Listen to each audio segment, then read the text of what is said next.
né? Estamos começando a nossa aula, né? Inaugurar hoje, né? A abertura oficial do IEP e do ano letivo. E bom, é uma satisfação, né? Estar neste momento aqui recebendo a Neuza Kniznik-Lucion e a Marta Belora para nos falar sobre, né, o trauma e as suas ressignificações, né? E a Elô Toneto vai, nós vamos compartilhar, né, a coordenação junto hoje dessa atividade. É um prazer. Tá.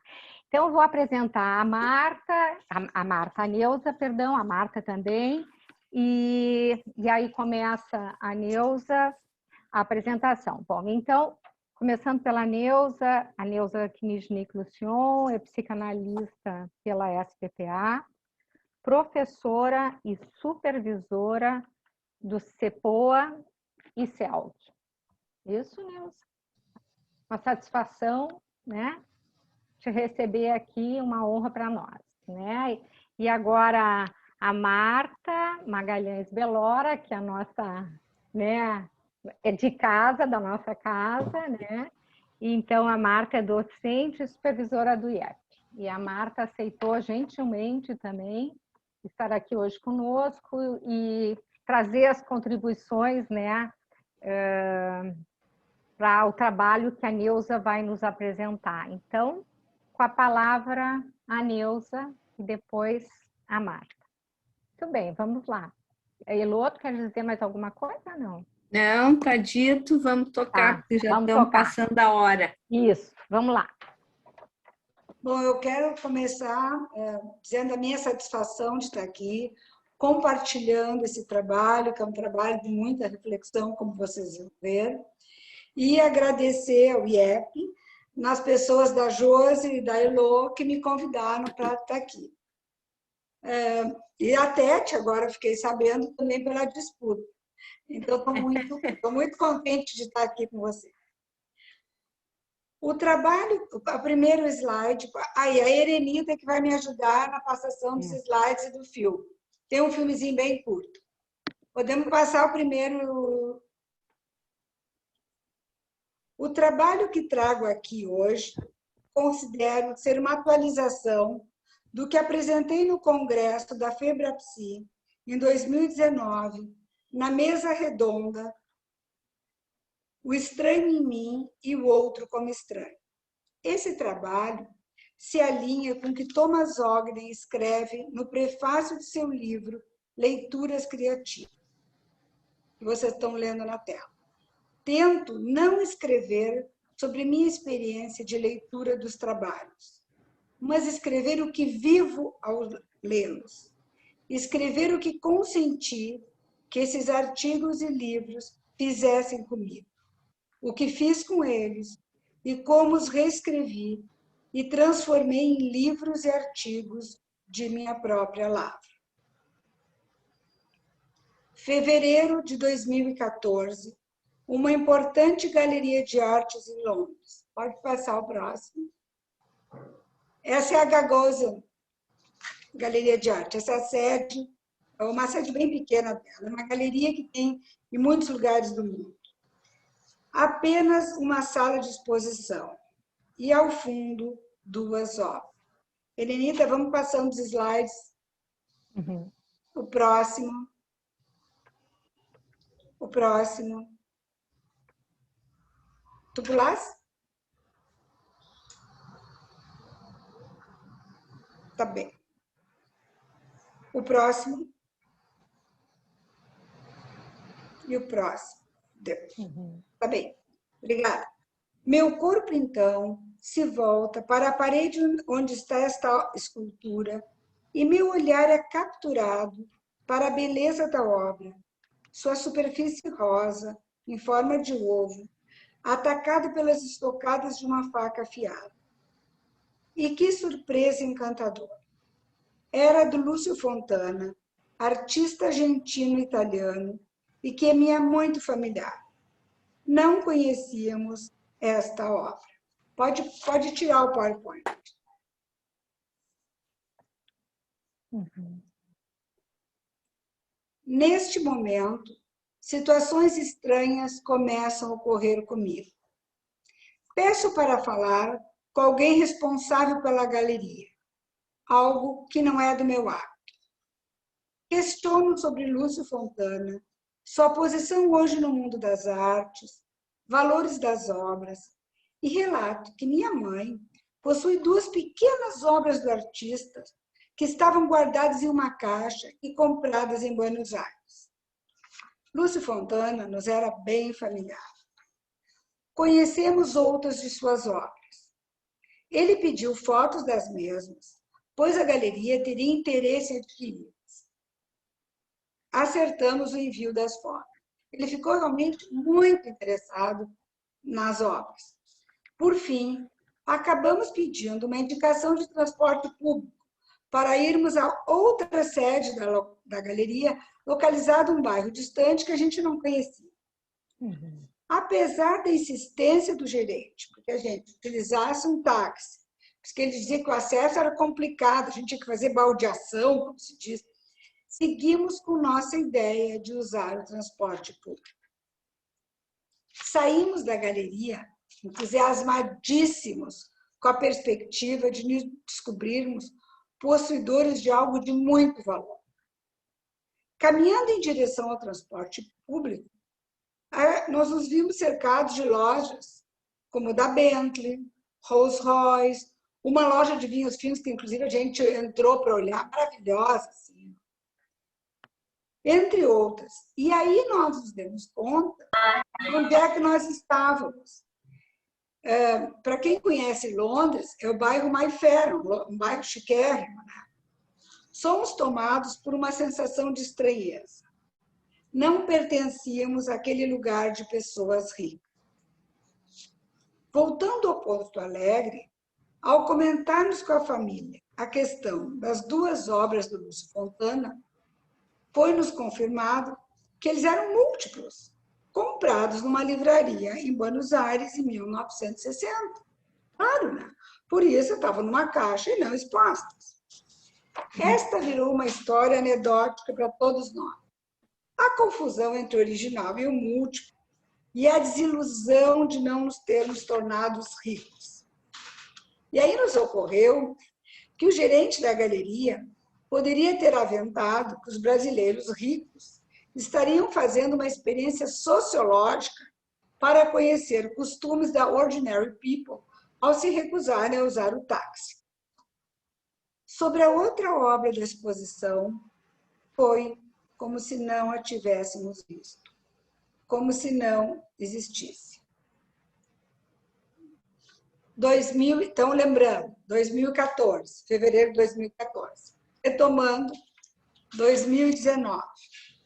Eu estou zapeando na televisão e encontro, por acaso, um documentário intitulado O Preço de Tudo, de Nathaniel Kahn, de 2018, apresentado no Festival de Sundance, que é uma reflexão sobre a arte contemporânea, artistas, colecionadores, e de como as obras de arte se tornaram um produto de investimento, uma commodity nos dias de hoje. O título, O Preço de Tudo, é um jogo de palavras com a expressão de Oscar Wilde. Hoje em dia, sabemos o preço de tudo e o valor de nada. Helenita, te prepara agora. Vejo, então, esta cena. Helenita vai botar o filme.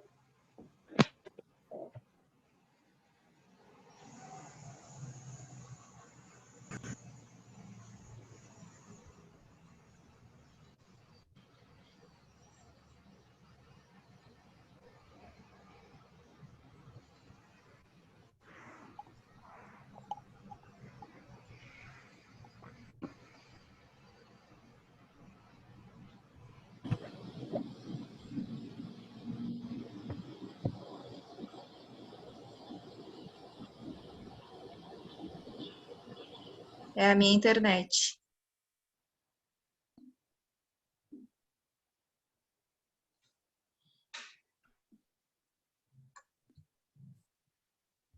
Tu não quer parar? Quer tentar que eu bote a minha internet? Isso, eu vou... Então, tu me ajuda que eu... Vamos lá, ver se eu consigo. Eu tenho que compartilhar o meu PowerPoint. Espera aí, deixa eu te colocar de isso. Que não vai rodar na minha internet. É muita gente conectada. Que para mim, sozinho, ele roda. Vamos ver aqui. Tu me diz o que é para fazer. Deixa eu te colocar de anfitriã aqui primeiro.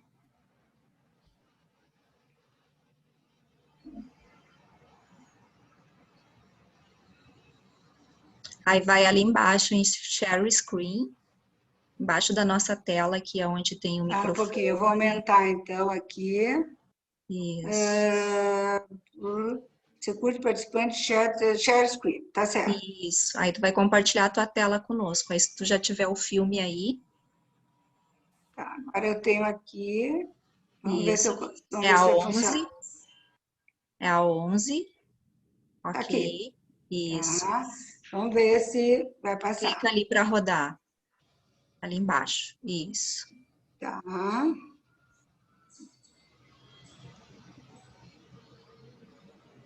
Espera um pouquinho. Eu parei. Deu? Vocês estavam vendo? Sim, nós Vendo estamos se vendo. sem som. Vai ter que, quando vai voltar, dar um stop no share screen aqui para nós. Tu vai ter que ligar o microfone para a gente ouvir. Qual é o microfone? Antes, naquela tela que tu compartilhou comigo, tem um cantinho ali para marcar.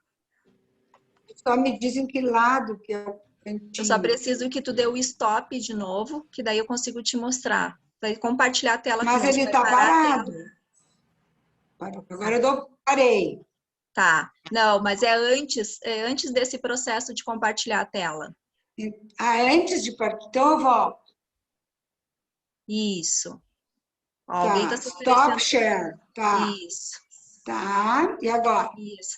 Vai no stop share. Aí Tá, bem já embaixo. fiz stop. Tá, Já fiz bem stop embaixo, share. daí embaixo vai ter uma telazinha dizendo if microfone, if down, alguma coisa microfone. Aqui bem tem pequeno. record embaixo da onde? Bem embaixo dessa tela que está aparecendo para te compartilhar. Tá, share screen. Tá.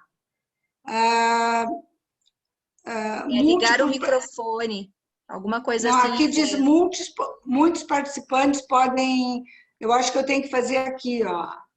Vê se não é aqui. Vê se não é isso aqui. Vê se não vai dar. Vamos ver. Tá, finaliza. Ok. Ok. Tá, roda. Bota para rodar. Vamos ver se vai dar. Eu não estou escutando. Não sei se vocês estão. Não tem som. Mas eu vou... Para um pouquinho, vamos ver Sabe, a aqui. gente vai lendo, não é? Eu E acho aí, que sim. É que ele É. Deixa eu ver, eu vou voltar.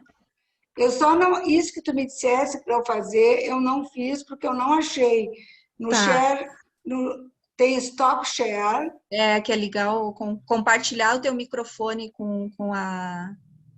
Aonde tu sabe me dizer onde é que é? É antes ali, é nessa tela, em algum lugar embaixo, que cada computador muda um pouquinho a posição, né?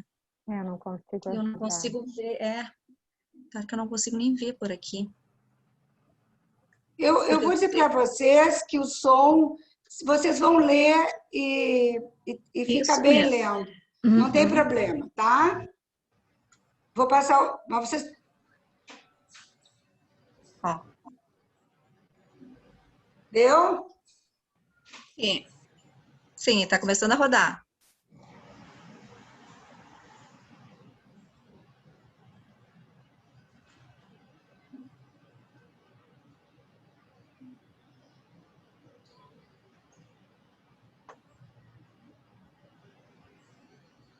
Neuza, dá um compartilhar a tela toda, que acho que fica melhor para o pessoal. Então, para um pouquinho.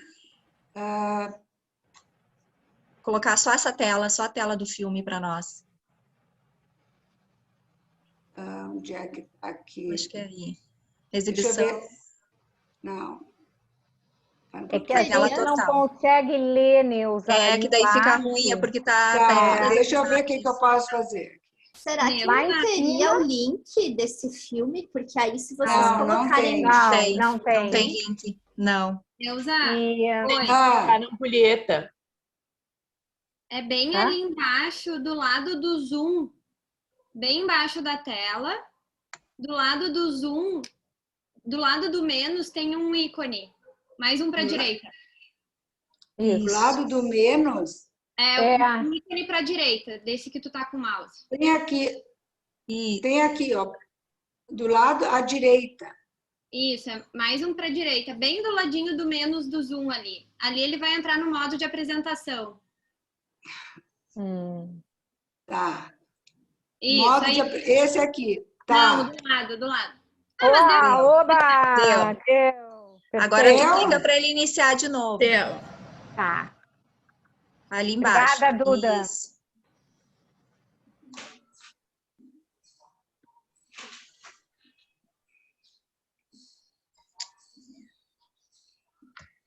Arte contemporânea, a marca de luxo. Uhum.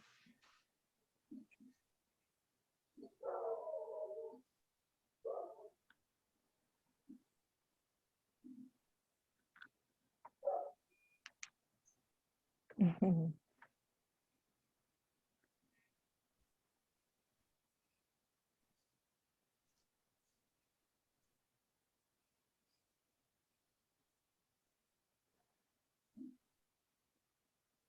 Uhum.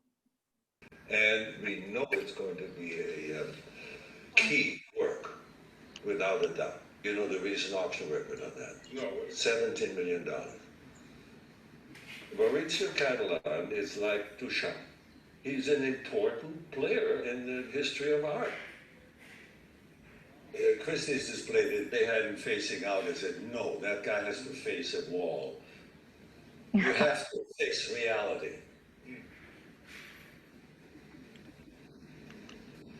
And then I found an old book that my sister gave me 40 years ago.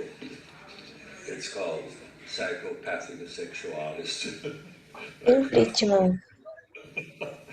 So I figured that's what he's looking at. I'm not sure that they have a lot of sexual thoughts.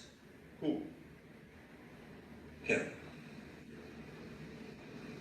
And you heard him speak when you were. I heard him speak. He was a very charismatic speaker. He spoke a little bit like Trump, without notes. Started very slow, and built up. You left. You escaped. We left legally in April '41. My mom was a widow. I was 15. I was a German national. I still have my German passport. You do. Oh yes. Can I see it? Yeah. Oh yeah. It is expired. It's expired. Yes. It does have a J on it. Jew. Stefan Theodor, which is the English. And I was a student. And that's my picture in 1938.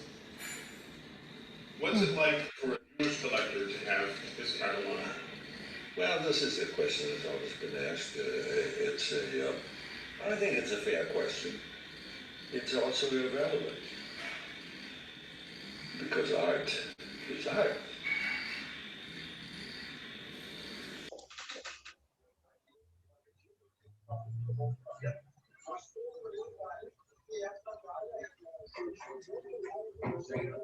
Deu para... Deu. Não teve som, mas não tem problema. No final pouco apareceu de som. Teve um pouco. É. É que ele é muito pesado para rodar na plataforma. Deve ter acontecido isso comigo também, por isso que no início estava sem som. Uhum. Agora é só dar o stop ali, Neuza. Lá em cima. Stop para descompartilhar a tua tela. Tá, Isso. Deu, perfeito. Deu. Ótimo. No final teve som, eu acho. Isso, teve Eu som. cliquei uma outra coisa, tá? Tá bom. Fico estupefata. Eu conheço essa obra. Reencontro aquele Hitler super real, do tamanho de uma criança, vestido com terno cinza, bigodudo, adulto, ajoelhado, mãos entrelaçadas em oração, mas entre duas grandes estantes de livros, de frente para a parede vazia, no apartamento de um judeu alemão que conseguiu fugir durante a guerra. Pode passar o próximo slide. Tá. Alguém está com o microfone ligado, por favor. Liga.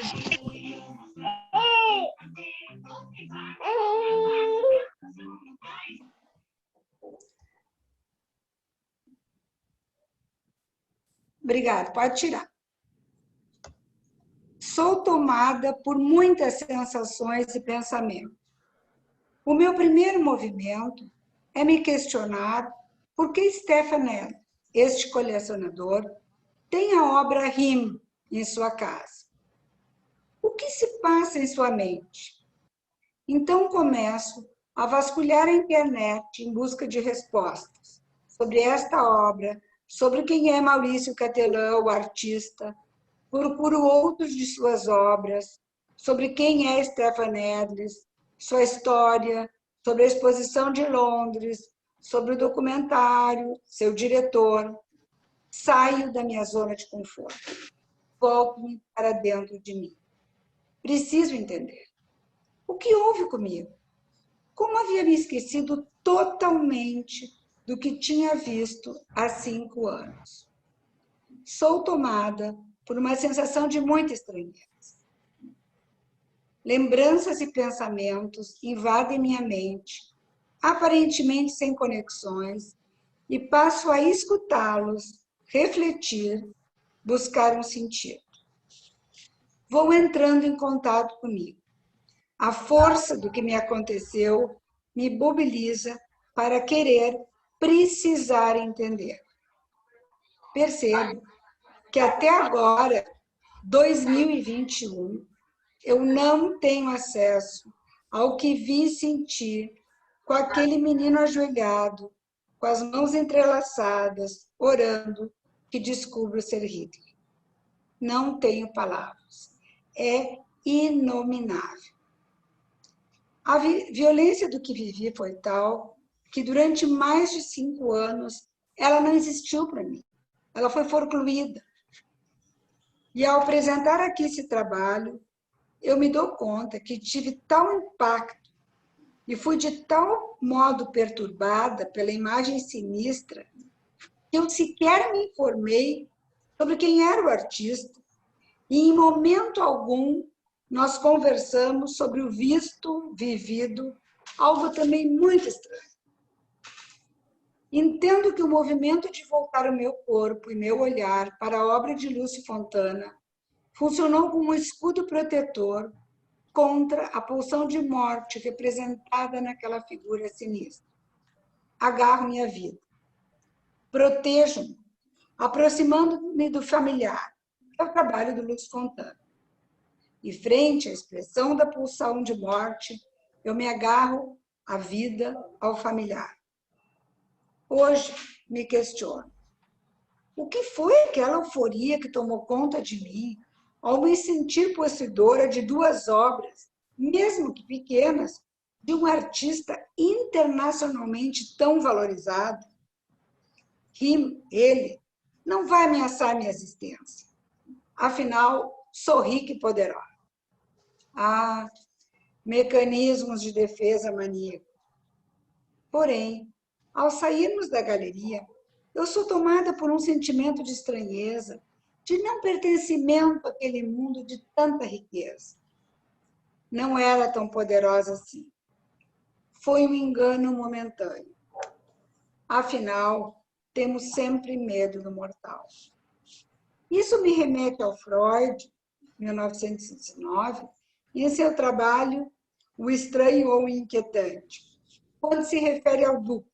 Quer dizer, originalmente, foi uma garantia contra o desaparecimento do eu. Ele cita Otto Rank. O duplo é um enérgico desmentido ao poder da morte. A alma imortal, afirma Freud, foi provavelmente o primeiro duplo do corpo, a criação de um desdobramento para defender-se da aniquilação. E com a superação desta fase, o duplo tem-se um sinal invertido. De garantia da sobrevivência, passa a inquietante mensageiro da morte. Que mais demoníaco, mais associado ao medo de aniquilação, à não sobrevivência do eu, do que Riem, ele, na nossa cultura ocidental? Desde o processo de escrita do trabalho apresentado em 2019, vou paulatinamente podendo significar aquelas vivências inquietantes. Agora me dou conta que depois da vivência de 2014, lá em Londres, havia tirado os Lúcio Fontana da caixa e os pendurado em minha casa. Erenita, tu passa o próximo, por favor. Sim.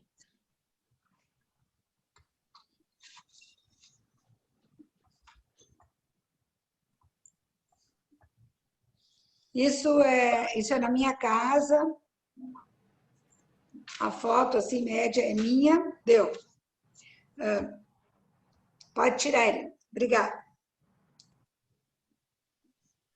Assim como Stephen era, não estou eu em busca de ligações para algo da ordem do traumático, do demoníaco?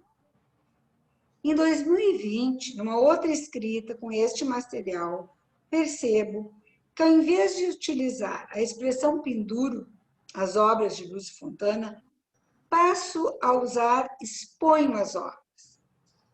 Volto-me para esse movimento dentro de mim. Lembro aqui da epígrafe inicial do livro de Saramago, Ensaio sobre a Cegueira. Se podes olhar, vê. Se podes ver, repara. Acompanhando Saramago, eu estou no processo de reparar, prestar atenção ao que se passa em minha mente, aos detalhes, às pequenas mudanças, aprontadas ou sinalizadas pelo meu inconsciente. E logo fui arremessada a poesia, O Apanhador de Desperdícios, do grande Manuel de Barros, que eu brinco, que é o meu poeta, pois ele põe em palavras muitas coisas que eu penso. Diz ele: uso as palavras para compor meus silêncios. Não gosto das palavras, fatigadas de informar. Dou mais respeito às que vivem de barriga no chão, tipo água, pedra, sal. Entendo bem o sotaque das águas. Dou respeito às coisas desimportantes e aos seres desimportantes. Prezo insetos mais que aviões. Prezo a velocidade das tartarugas mais que a dos mísseis. Tenho em mim um atraso de nascença. Eu fui aparelhado para gostar de passarinho. Tenho abundância em ser feliz, de ser feliz por isso. Meu quintal é o maior do que o mundo. Sou um apanhador de desperdícios. Amo os restos como as boas moscas. Queria que minha voz tivesse um formato de canto, porque eu não sou da informática, eu sou da invencionática. Só uso a palavra para compor meus silêncios. Procuro entender as transformações dentro de mim, expressas na linguagem. Inicialmente, eu pendurei os Lúcio Fontana e, por fim, expus. Penso que em 2014 e 2019, eu somente pendurei na parede, em suspenso, como à espera de uma possibilidade de acessar o que ali estava simbolizado. E será que aquele turbilhão que tomou conta de mim, haveria espaço interno para contatar o ali representado? Talvez agora eu possa ficar mais exposta, mais em contato com o traumático ali representado. Isso me remete ao que escreve o filósofo francês Didi Huberman a respeito de sua visita a Auschwitz. Ele escreve isso num livro chamado Casca.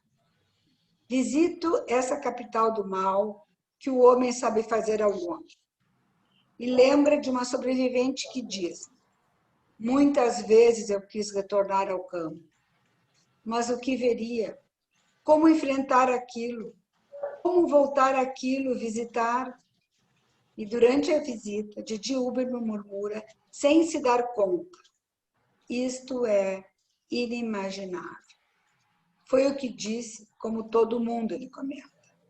Mas ele, o filósofo, completa a sua frase: isto é inimaginável. Logo, devo imaginá-lo apesar de tudo. Para representar alguma coisa, pelo menos. O mínimo do que é possível saber. Tenho me perguntado que destinos cada um de nós dá a esse traumático que Didi Huberman se refere como inimaginável. Este tem sido o meu trabalho psíquico. Didi Huberman fotografa e escreve o livro Cascas. Eu me apoio, me protejo com o familiar, representado pelo Lúcio Fontana, e trato a outra obra como se não existisse. E depois, tiro da caixa as obras e as penduro em minha casa na posição que eu quero. Stefan Edles compra a obra Riem e a coloca na posição que quer, diferente do que estava exposto em outros lugares, no meio dos livros, da cultura que Riem ele aniquilou.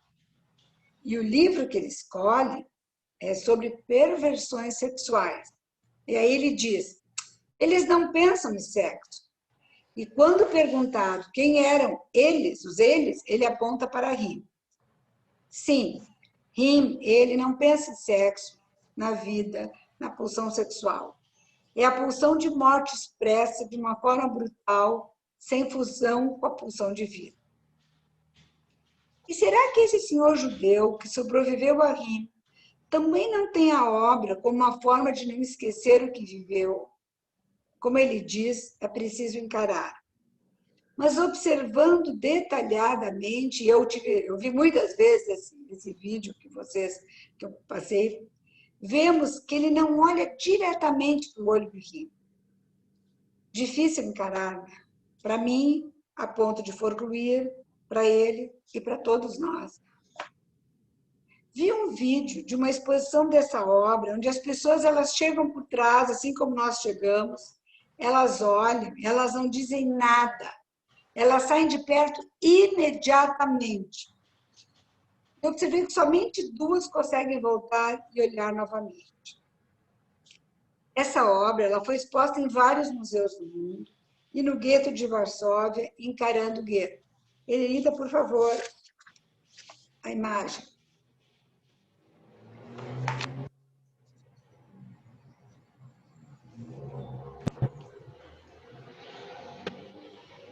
É a próxima. Ah, eu tinha um apanhador, me esqueci. É a próxima. Essa.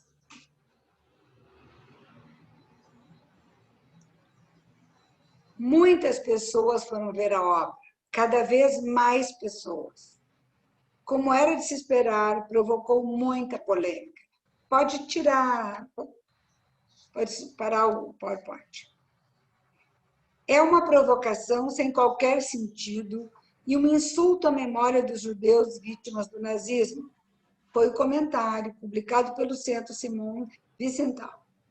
Já o mais importante rabino polonês, Michel Schudrich, que não se opôs à exposição ao ser consultado, considerou que a obra veicula um questionamento moral importante de ser confrontado. A obra, diz ele, mostra como o mal se pode apresentar até no corpo de uma doce criança orar.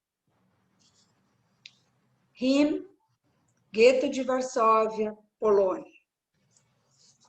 Vou em busca de rastros de minha própria história familiar.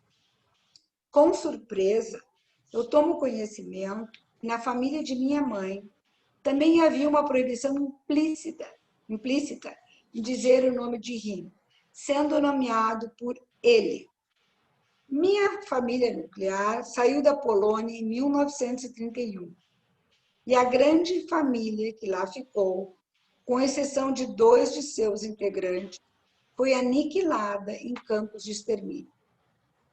Há uma história familiar contada É uma história contada por uma família, assim, que é muito vívida, como se eu a tivesse presenciado.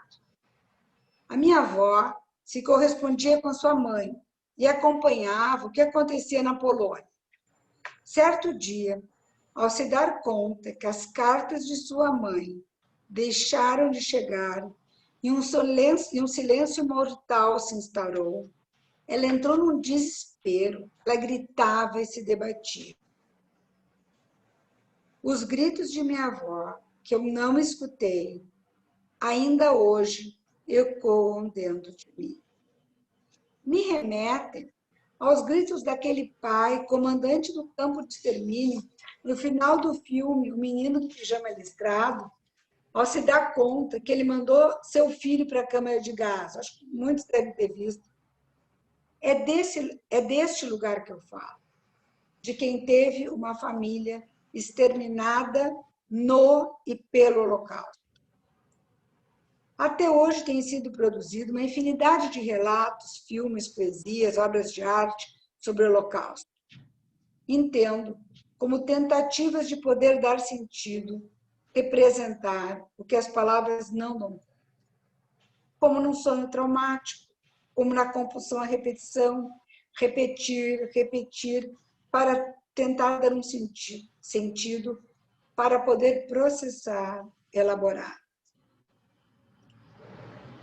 Stefan Edris, que não é psicanalista, nem poeta, que não olha através da janela da alma, como diz Arthur Schnitzler, não tem resposta quando lhe perguntam como é ter essa obra em casa. Ele diz, bem no final ali, ser irrelevante. Que arte é arte? Eu diria que não é irrelevante, pois de todas as obras do Maurício Catelan, a quem ele compara a Duchamp, pessoal, ele escolhe para ter em sua casa ele. O que o levou a essa escolha? E eu, diferentemente de 2014, quando não pude entrar em contato com o inimaginável, agora busco fazer ligações, encarar, nomear o que sinto, pensar e apresentar esse trabalho hoje aqui. Didi Huberman questiona-se sobre como o lugar da barbárie foi transformado em lugar da cultura. A cultura, escreve, não é a cereja do bolo da história. Desde sempre é um lugar de conflitos, em que a própria história ganha forma e visibilidade no cerne mesmo das decisões e atos, por mais bárbaros ou primitivos que esses sejam. Minha vivência estética, apresentada hoje, pressupõe a arte contemporânea como não contemplativa. Ela convoca a uma participação mais ativa do espectador, do intelecto, do corpo, de sua subjetividade. Não é uma preocupação com o significado dado pelo artista, e sim com o que é capturado pela subjetividade de cada um de nós, na nossa singularidade, e que destino é dado a esta vivência estética. Essa vivência me proporcionou abrir janelas, ultrapassar muros e me oportunizou a entrar em contato com partes minhas mais primitivas, trazendo à tona fios de uma história transgeracional. Termino com as palavras de Walter Benjamin. Um acontecimento vivido é finito, ou pelo menos encerrado na esfera do vivido, ao passo que o acontecimento lembrado é sem limites, porque é apenas uma chave para tudo que veio antes e depois. Era isso. Agora é contigo. Muito bem, muito lindo esse trabalho, né? Maravilhoso. E até, em primeiro lugar, assim, quero parabenizar a Neuza pela sensibilidade e pela habilidade de colocar em palavras uma coisa tão difícil, que é o fluxo das associações que ela fez para tentar dar sentido e compreensão à vivência dela.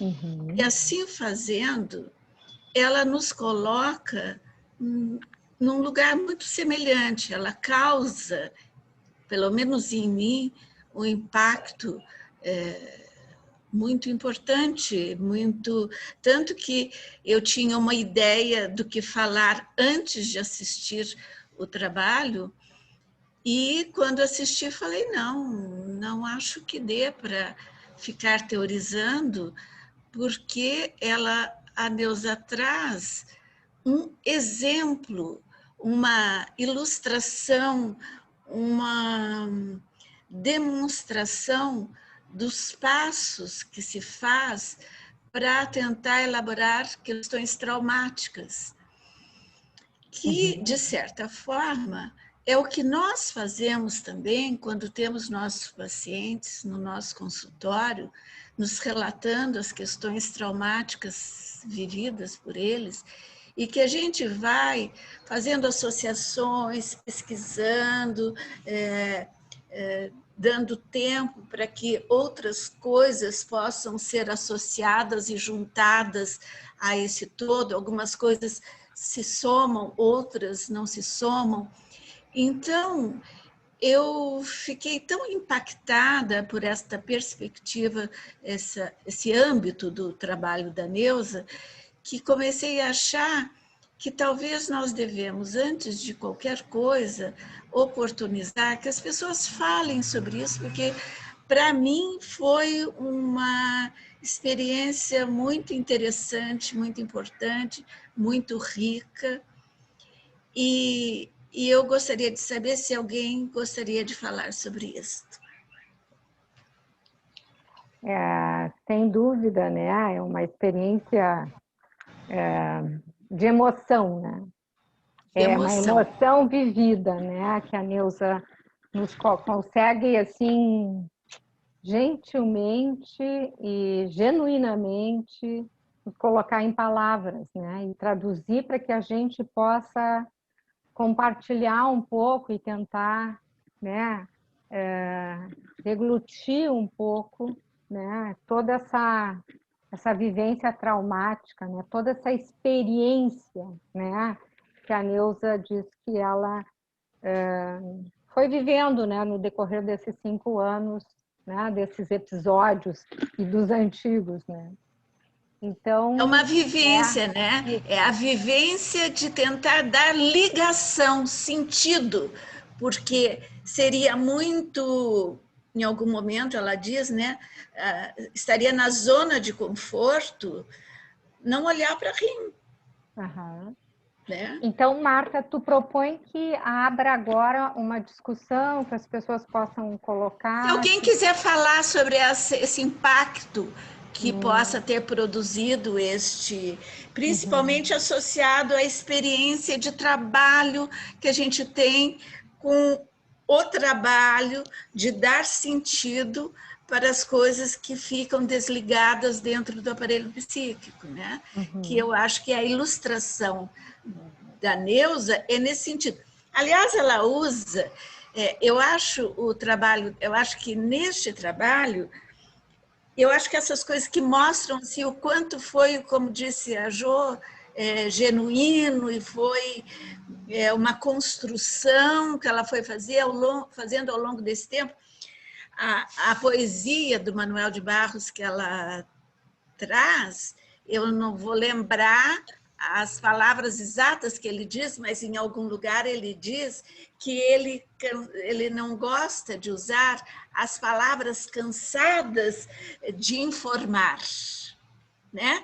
Ele não, usando uma outra linguagem nossa, assim, ele não quer usar as palavras saturadas, que já são carregadas de sentido, que já estão gastas. Ele está buscando expressar uma coisa única. Né? Assim como a Neuza, neste trabalho de buscar o sentido por um trauma, vejam bem, transgeracional. Não é um trauma, porque uma coisa, o que é o sentido do conceito de trauma, né? É algo que invade, no sentido psíquico, né? Que invade o psiquismo e estímulos além da capacidade de ser processado pelo psiquismo. Então, fica uma coisa que incomoda e com dificuldade de ser processada.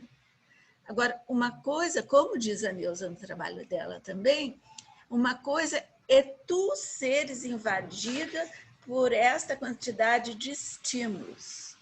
No caso dela, sendo um trauma transgeracional, ela é invadida, ela herda esses estímulos não processados.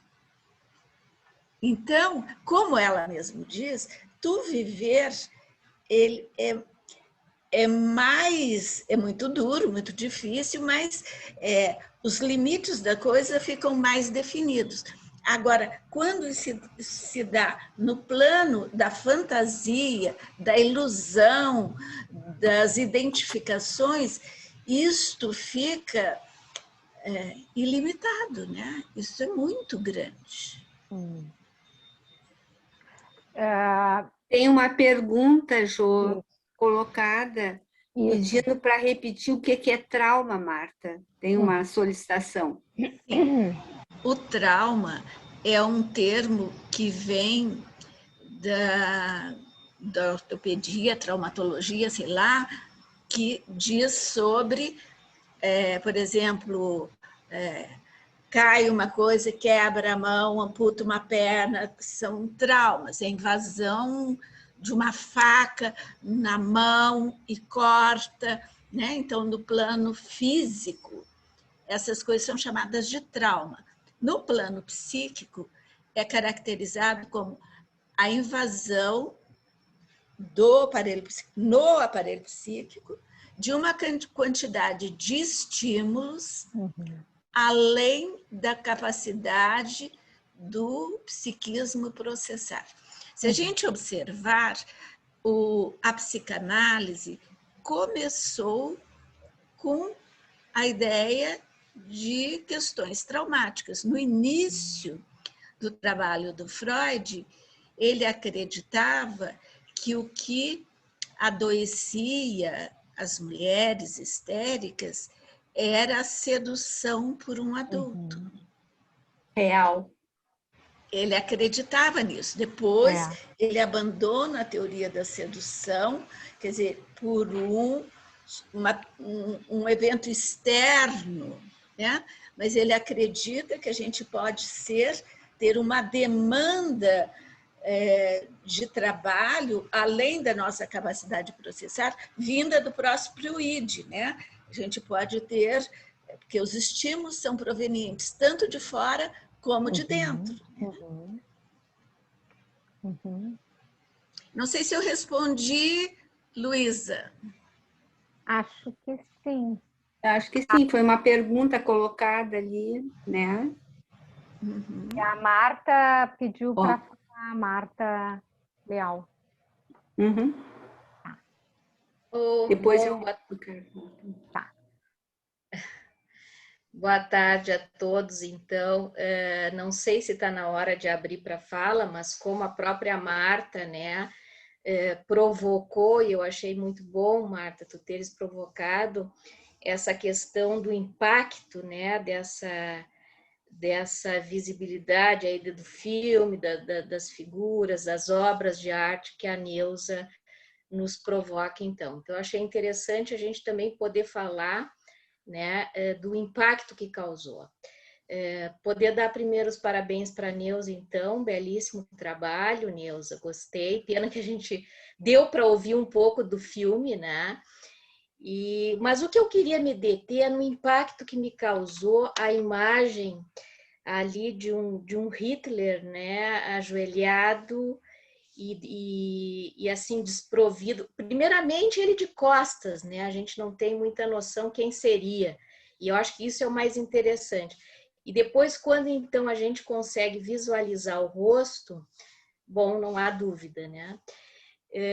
Mas assim, ó, o que eu queria dizer é que a parte que mais me impactou, e acho que é isso que a gente pode trocar hoje aqui, para ficar um evento rico também, não é? É que a hora que ele está na biblioteca, o personagem então retira o livro de uma prateleira e ele está ali, a obra está ali, né? Ajoelhada, desprovido, quase que de interesse, é como algo assim, quase que um detalhe ou algo desprovido. Ele está ali, mas não está, né? E no meio também de um cenário de muitos livros, né? Que aí, fazendo um link com o Manuel de Barros, nada mais é do que o meu quintal é maior do que o mundo, né? Livro é alguma coisa que traz arejamento, que traz riqueza, que traz criatividade, que traz diferença, né? Que é o oposto da pulsão de morte, digamos assim. E a imagem daquele menino desprovido tá ali, mas como que totalmente deslocado. E aí, imediatamente, olhem que interessante, eu cheguei a me arrepiar. Alguém abre o microfone e tem um chorinho ou um balbuciar de criança. Eu não sei se vocês viram isso, escutaram isso. Bom, foi arrepiante a experiência estética que eu vivi. Imagino que algum de vocês deva ter ouvido. E eu digo, bom, isso aqui não deve ser por acaso. Então, assim, ó, se criou uma situação ali, enquanto eu estava atenta, vendo o teu passar ali das imagens, que eu acho que é disso que a gente precisa também estar com essa percepção mais aguçada para poder, né, falar sobre essas coisas do impacto tão duro que foi o Holocausto, que foi este homem, né, que foi um responsável por tantas mortes e extermínios, mas ao mesmo tempo tem um choro, um balbuciar por trás de tudo isso, e num cenário de muitos livros. Eu achei aquele mix ali que se passou comigo interessante, aí resolvi compartilhar. Obrigada. Muito importante, muito bonita essa tua captação, né? Porque eu, quando vi o choro, eu estava preocupada com a coisa do filme e aquele ruído, né? Eu senti um ruído e me incomodou aquele ruído, não no sentido de, né, até me dar conta que era uma criança, enfim, mas eu estava em outro momento, né? Então, como cada um pode captar, né, as situações e interpretar, né, de acordo com as suas próprias características e vivências infantis, né, e capacidade, enfim, de conseguir, né, sentir, captar, né, as partes e o todo. É lindo, Marta, tua... E esse contraste que tu traz, né, como cada um será de nós aqui que apreendeu, né, também essa oportunidade, né, da imagem estética, né, que a Neuza nos traz. Desculpa, Elô. Não, pode falar, falar, cara. Então, depois. Tá, não, o choro me remeteu a uma situação de realidade, né? E aí eu fiquei pensando assim, eu acho que o que a Neuza está nos trazendo hoje é um caminho, é uma abertura para a gente também poder enfrentar a nossa realidade que nós estamos vivendo atualmente, né? Nessa negritude, nessa coisa escura, mortífera, né? Ver esse estado coberto de preto, né? Então, quando eu ouço o barulho, o chorinho, também para mim ouvir, me remete assim, ó, nós estamos falando de uma saída para a situação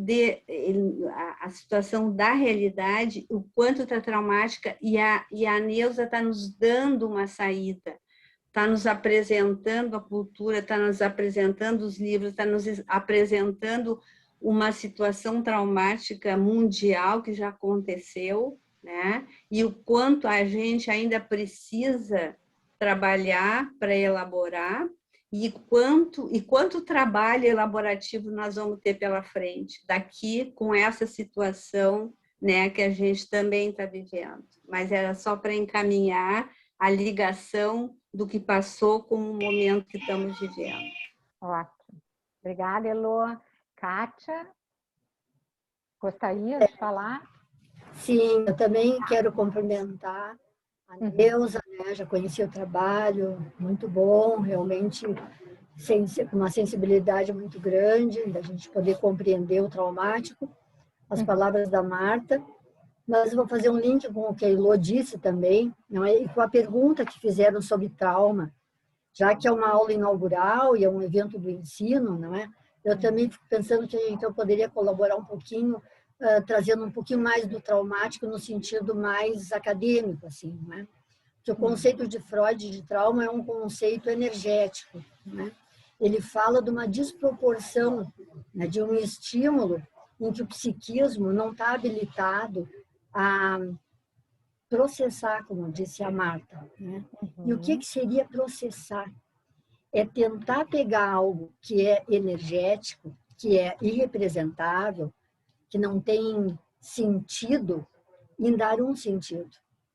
E o que a Neuza trouxe, não é ir transformando isso, que seja em imagens, que seja em arte, que seja dando algum sentido para aquele irrepresentável, para que possa ser pensado. Então, eu acho que no momento em que a gente está vivendo essa pandemia e a gente está podendo falar sobre trauma e também logo ocorre o que a gente está vivendo, não é? Falar é poder dar sentido para a gente poder pensar e ter a capacidade de processar e não deixar um trauma, né, não resolvido e algo que possa depois, como no caso da Neuza, não é, mostrar na família algo transgeracional de tão destrutivo, não é, tão desorganizador que a família vai levando nas diferentes gerações.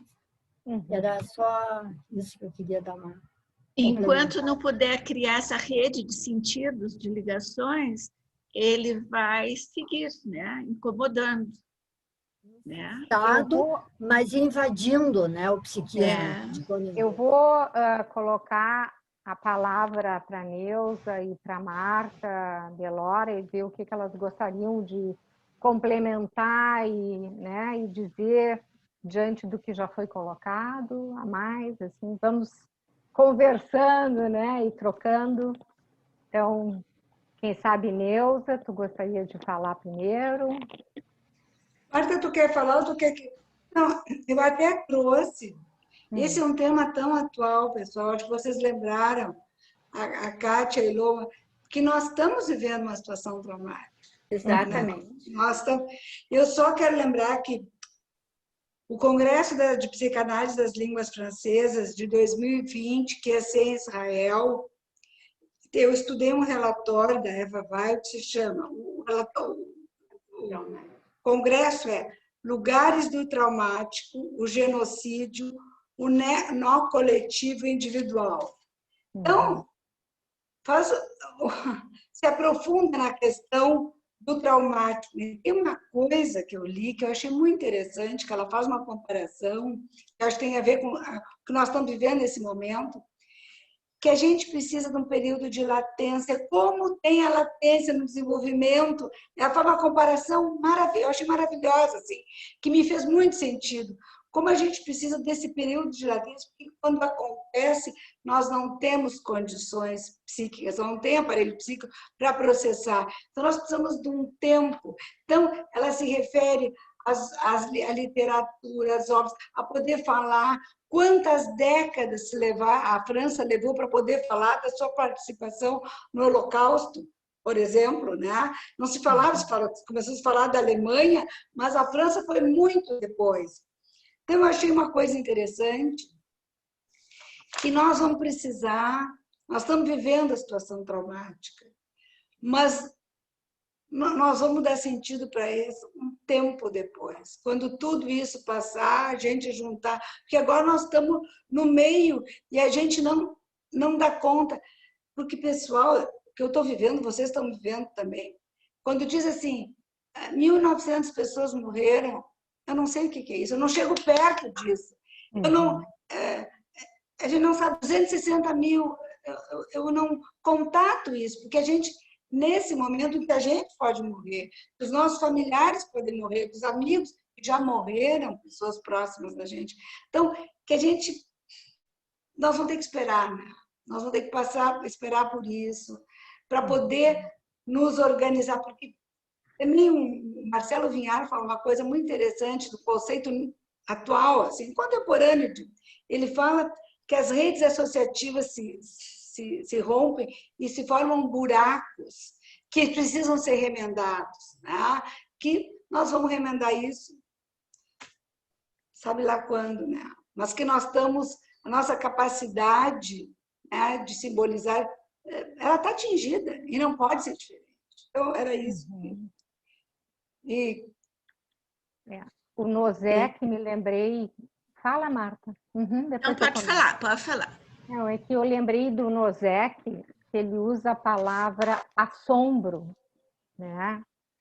E que é quando tu te depara com uma situação que tu perde, né? Tu perde até a respiração, assim, aquilo te assalta, né? E é muito, assim, sensível essa palavra para mim, né? Mais do que estranho, por exemplo, né? O assombro. Tem situações que eu vejo no momento né, notícias que eu sinto um assombro, porque eu nunca vivi isso que eu estou vivendo agora, né? Eu não tenho a idade também, nunca tive a idade que eu estou tendo agora, né? Nunca vivi, então fica uma sensação, né, de absoluto desconhecido, né? Se eu consigo resgatar, né, a minha história e entender um pouco, né, o meu assombro e tentar pensar sobre isso, né, eu até me acalmo, né? Mas certamente eu já vivi situações que me assombraram, né? E que aquilo, né, me tirou a respiração, te tira, né, o ar, né? Aquilo e tu precisa de um tempo, né, para elaborar. Eu falo a Anne Alvarez, né? Tu precisa esquecer o trauma, diferente do que o Freud colocava, né? Tem situações tão intensas e de tanta violência que causam tanta vulnerabilidade, né, naquela pessoa que está vivendo, que é preciso primeiro esquecer o trauma, né, para depois conseguir elaborar. O que é isso que a Anne Alvarez quer dizer? Que é preciso primeiro a gente, né, ter se alimentar, né, psiquicamente, para poder ter ego, ter estrutura para depois retomar esses buracos vazios, né, feridas. Que é a latência que a Neuza falou, né, Jô? Exatamente. É a latência, né? Exatamente. Tem uma questão... Tá. Desculpe, Eloa. Tem uma pergunta aqui. O trauma transgeracional, podemos encontrar ele em traumas familiares, referentes a eventos familiares, ou ele se refere apenas a grandes traumas coletivos? Essa é Quer responder, Nilson? Ou quer que eu responda? Pode. Responde tu, Marta. Olha, o trauma, ele, desde que não se dê sentido para aquela vivência, não se transforme em palavras, não se faça ligações, não se processe isso dentro do psiquismo, ele, de alguma forma, pode ser passado, sim, via dentro da família, de uma geração para outra geração, sem sombra de dúvida. E não são só os grandes. Aliás, essa coisa do trauma é tão complexa, né? Porque não é o evento externo o responsável pelo trauma apenas. Depende da tua capacidade de resiliência, de receber aquilo, de dar um sentido para aquilo, ou as tuas resistências, as tuas dificuldades, as questões pessoais, né, de poder elaborar. Então, a elaboração é muito individual, depende. Na guerra, muitas pessoas que participavam da frente de batalha e voltavam assim absolutamente maltrapilhos psiquicamente, e outros sofridos, mas mais resolvidos. Então, passaram pelas mesmas dificuldades. Cada um elabora num tempo e numa hora, de acordo com recursos pessoais. Né? Então, o que se tem, acho que, de muito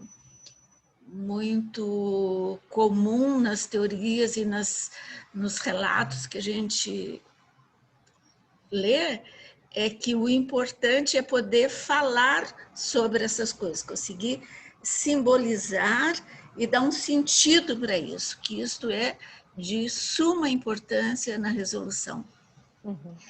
Eu li um trabalho que foi apresentado naquele do Bollebers, que foi apresentado no Congresso da Alemanha, que teve como tema a questão do trauma, né? E ele dizia que após o Holocausto, quando as coisas começaram a voltar ao normal, lá pelas tantas, porque muita coisa não foi falado, porque era coisas que as pessoas não tinham,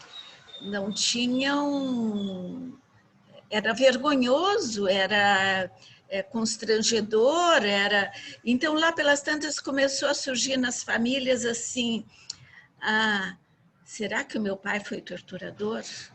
Será que o meu avô fazia isso ou aquilo? E começou as outras gerações a terem problemas. Enquanto isso não começou a ser falado, foi um período extremamente difícil e com muita culpa coletiva, né? Que o povo alemão passou um tempo muito grande, extremamente culpado com tudo o que fez para a população mundial. E isto começou a melhorar quando as pessoas começaram a falar, né? Em família, dar sentido, ter uma narrativa da coisa, aí começou a melhorar. Josi, posso só complementar? Claro. Muito interessante, pegando o que a Marta está falando, nesse relatório, ela levanta uma questão que eu achei muito, que eu senti que para mim foi assim, a importância não só do falar, mas que tem a gente para escutar. Isso. Está entendendo? Do testemunho. Cita o Primo Levi, ele tinha um sonho repetitivo, que ele, com as pessoas que lhe eram caras, ele sentava para conversar e queria contar o que ele tinha passado no campo, e as pessoas levantavam e iam embora.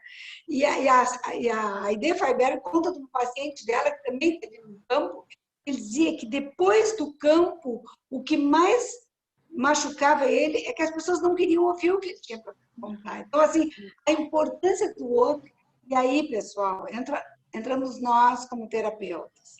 A importância da gente poder escutar o nosso traumático e o traumático do paciente. A gente não ficar cego para poder escutar, né? Porque a pessoa precisa falar, precisa esse testemunho, sabe? Achei muito interessante. Eu vi no meu processo, porque eu já apresentei esse trabalho.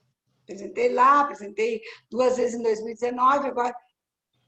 E eu me dei conta que era importante eu apresentar e as pessoas falarem para mim, que estavam me escutando. Eu me dei conta como isso ia me trazendo tranquilidade a poder ser ouvida, que o meu trauma estava sendo ouvido.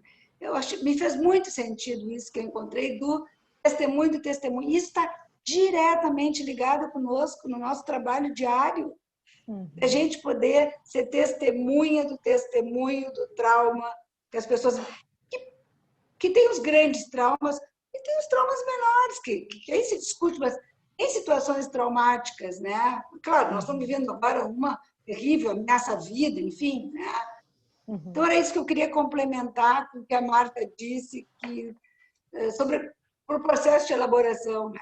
E uma coisa interessante, só para complementar, o Marcelo Vinhar, que escreve muito sobre trauma, ele foi torturado.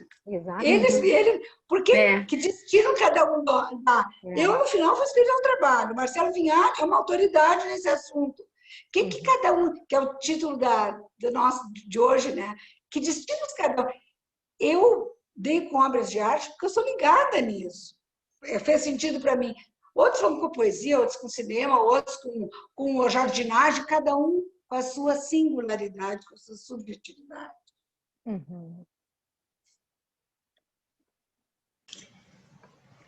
É poder dar um sentido, né? Acho que é isso que a gente está, né, conversando também hoje, né? Da gente poder dar um sentido também de cada um. A Tete, e tem um depoimento também da Ângela agradecendo e agradecendo a Marta por ter também dado espaço, que seria para ela falar, por dando espaço para todos nós. Obrigada por darem a palavra, ainda tem um tempinho. Eu queria comentar assim, que é a terceira vez que eu vejo a tua apresentação, né? Então, a primeira vez foi no Congresso, né? Que foi o meu primeiro impacto. Eu fui traumatizada, né? Claro que o meu trauma já foi bem mais, né, contido por toda a obra de arte, por todo o teu entendimento, mas o impacto que eu tive, e que eu acho que é um pouco diferente do que na telinha pequena, né? Quando a gente vê na tela grande a foto do Hitler, ao contrário, que parece uma criança, e depois tu vê de frente, é um trauma, né? Então, aquilo, assim, mexeu comigo, e eu fiquei muito emocionada quando tu apresentou pela primeira vez. E na segunda vez, lá na SPPA, agora há pouco, né? De novo, com uma complementação, porque tu fizesse alguns, né? Acrescentou algumas coisas. E agora, de novo, e cada vez eu fui pegando algumas coisas e pensando algumas coisas. E aí, quando a Marta lembrou do congresso aquele que foi, de certa forma, uma maneira dos alemães elaborarem pelo viés alemão, então, dos netos, dos filhos netos dos torturadores, enfim, uma geração que tem que arcar com esse custo, né? Eu sou filha e neta de descendentes de alemão, né? Então, eu estava, quando eu pequena, eu via por um outro lado, né? Inclusive, quando os meus avós diziam que tiveram que queimar livros alemães, porque, enfim, né, o Brasil estava no lado dos aliados. Mas que eu queria dizer assim, que isso também, de ver várias vezes, vai fazendo com que a gente vá elaborando esse trauma, né? E aí uma coisa que eu pensei hoje foi assim, o papel do acaso na elaboração dos nossos traumas. Se tu não tivesse visto esse documentário, o que será que teria sido feito daquele teu momento traumático, né? Com certeza seria um trabalho tão bonito, né, ajudando a gente aqui. Então, eu queria que falasse um pouquinho disso, assim. Ainda tem uma pergunta para a Adriane quer falar também, Adriane Castilla. Não sei se dá para juntar, a gente pode juntar. Eu acho que sim, podemos, gurias, juntar? Marta e Neuza? E tem uma pergunta também pedindo para se a Neuza pode dar o nome do Marcelo Vinhar e a leitura que a pessoa poderia fazer. É Isadora Andreotti. Andreotti. Depois a gente pode passar isso. Tá, pode. Não, eu só queria, não consegui me conter, mas eu acho que só vou reforçar. Eu queria parabenizar a Neuza, eu já ouvi o trabalho dela na SPPA também. E eu queria parabenizar porque eu acho que foi muito interessante o que a Marta resgatou, né? Da tua vivência, como é que tu foi nos ensinando, né? Pela tua vivência, o conceito de trauma, né? A forma como tu fosse trazendo, eu achei muito bonito, né? E acho que a Marta pegou e acho que a forma como ela também conduziu de abrir para a gente poder conversar e a riqueza que ficou o nosso encontro, né? Então, é mais um assinalamento, assim, e agradecer ao IEP e parabenizar as duas pela atividade e a forma como foram abordando, né? E parabéns, Neuza, eu fiquei encantada com a tua vivência e aquilo que tu falava da singularidade, né? De como cada um de nós pode dar para uma vivência, né? Um formato, uma forma e como cada um pode, né, ir fazendo. E eu lembrei do Caliche, que estava falando logo no início da pandemia, que ele dizia que nós todos estamos na mesma tempestade, mas cada um tem o seu barco, né? E aí isso me remeteu à lembrança da singularidade e subjetividade também. Então, parabéns. Quero me passar. Marta e Neuza, a pergunta até te trouxe uma questão do acaso, né? Uhum. E tem uma pergunta aqui. Outra? Gostaria de ouvir sobre essa questão do acaso. Isso. Acho que daí dá para fechando, né? Isso. Em teste. Bom, vou dizer o que... Tu quer começar, Marta? Olha, essas são as questões da vida, o acaso, né? Eu acho que é uma variável que o nosso viver nos coloca diariamente, né? Se tu tá caminhando, tu vira à esquerda, tu encontra com alguém que te conta uma novidade, conta uma coisa, tu vai lá, tu vira à direita, tu não encontra, é outra história completamente diferente. E isto é a nossa vida. A vida não é... O acaso faz parte dela. Eu não tenho nenhuma posição, como é que eu vou te dizer, teórica, nenhuma posição técnica sobre o acaso, né? Eu acho que o acaso somos nós. É o nosso ingrediente básico da vida, né? A Neuza? Eu penso como a Marta, assim, o que teria acontecido, não sei, mas eu fiquei muito contente com esse acaso, tá entendendo? Muito contente. A gente também, eu acho que é o acaso e a gente poder estar disponível para o acaso, para observar o acaso, né? Porque às vezes a gente passa e não nota, aquilo que diz o Saramago, né? Naquele momento a gente está disponível, né? E eu não sei bem, não me lembro, acho que eu não vi o nome da pessoa que falou por último, ela falou a palavra forma. E tem um trabalho do Elias que ele fala na palavra forma, tu dá uma forma para o simbólico.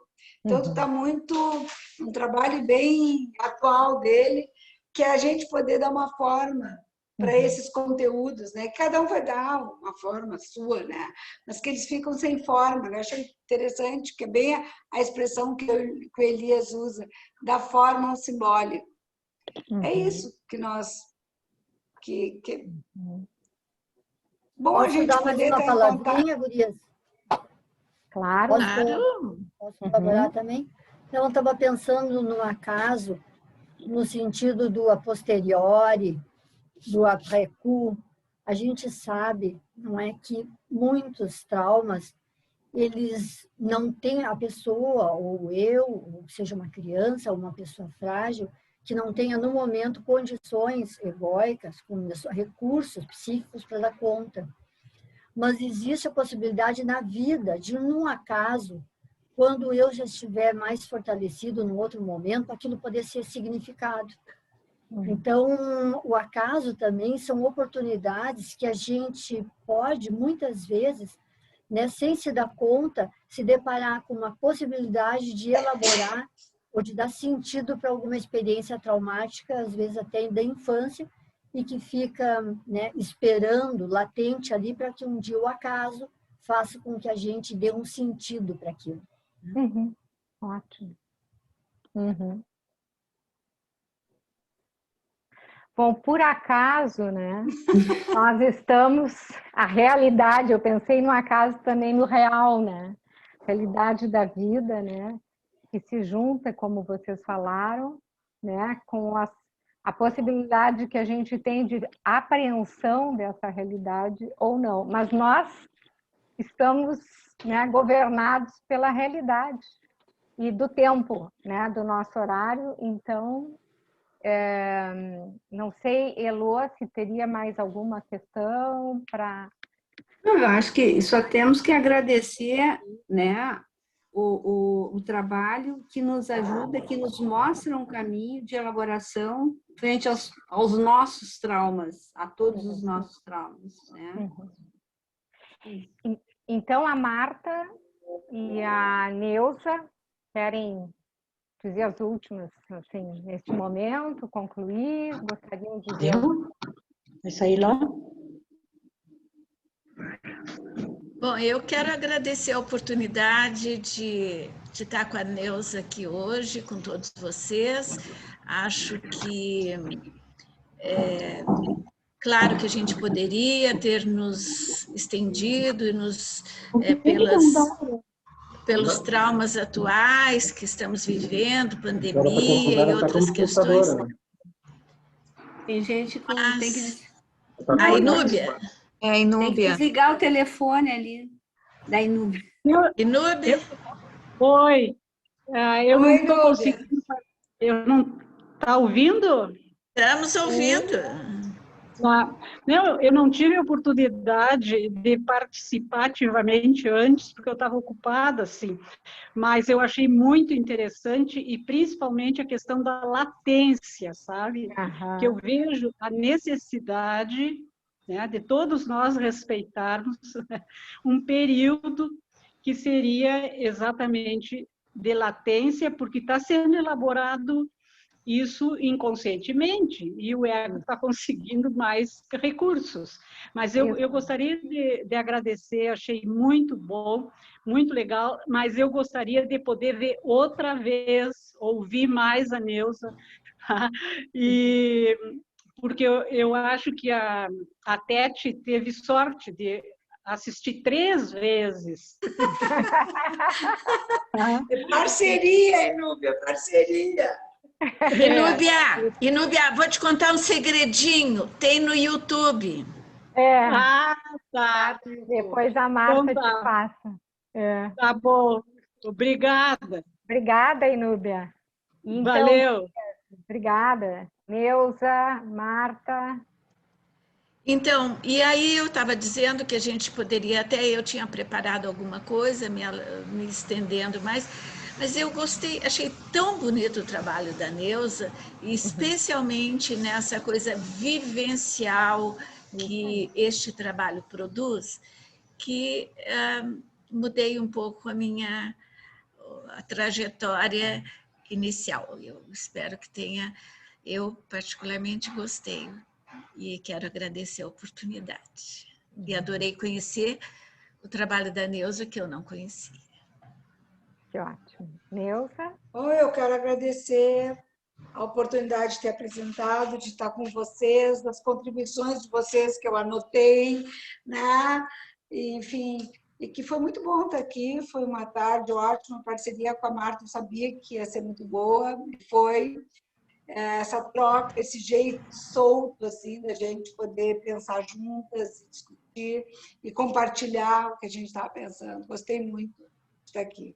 Obrigada. Eu também queria agradecer, estou muito satisfeita, né, da gente poder ter esse momento como aula inaugural do IEP e ver que as pessoas aproveitaram. Tem vários comentários colocados de agradecimento, né? E a gente poder começar aprendendo e nos ajudando, né, a esse ano também poder elaborar, né, ter um pouquinho de, né, ajuda para elaborar esses tempos que estamos vivendo, né, e que não está sendo fácil, né? Então, eu fico muito feliz e, Tete, quero te agradecer, né, Tete Wolff, por ter, né, concordado, né, e a gente poder estar aqui juntos e apresentando essa atividade encantadora. Eloa, gostaria de colocar? Tá tudo bem. Então, pessoal, muito obrigada. Até uma próxima. Obrigada. Quem sabe a Neuza vai para Bento agora, em algum momento também, né? É isso aí. Tá bom. Tchau, pessoal. Tá bom, obrigada. Tchau, tchau. Até a próxima. Tchau, até a próxima. Tchau. Marta, foi muito bom. Obrigada, adorei também. Muito bom, Gurias, muito bom. Obrigada. Foi muito legal. Muito legal. Muito obrigada.